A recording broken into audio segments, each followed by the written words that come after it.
Tully's such a brilliant character. It's about the confidence, yeah? It's about being a predator. Well, he's a bit of a gypsy, this character. You can trust him, but you need to keep it at arm's length.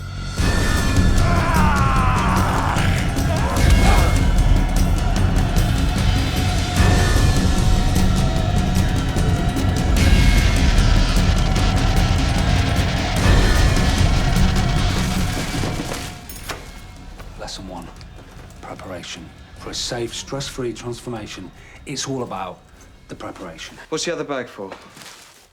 Double bagging. You always double bag, George. Tully's another werewolf who finds George in the woods after he's changed as a werewolf. So for George, it's a shock because he doesn't know anybody knows he is a werewolf apart from Mitchell and Annie, and he doesn't know that any others exist. George, I know what you are. What? I know what you are. And what's that? A werewolf. Why would you say something like that? Because I'm one too. The way George is around Tully is completely different to the way he is with anybody else. With Tully, he doesn't know how to gauge him, and I think he has a kind of absolute kind of like fascination with Tully.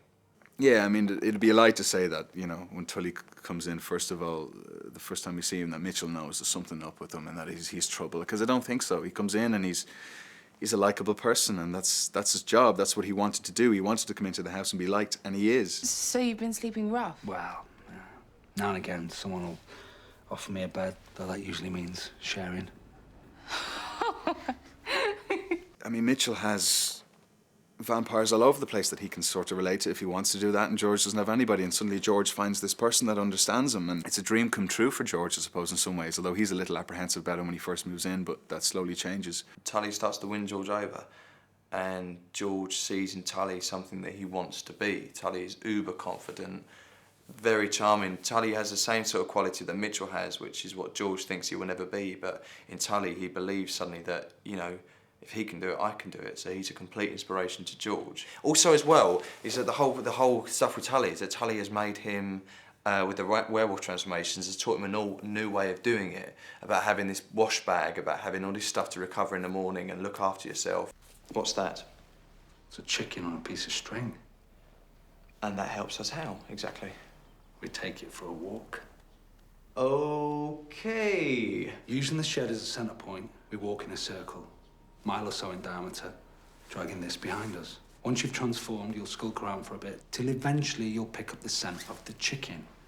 If you follow it, it'll just take you in a wide circle and you won't stray beyond. You're safe.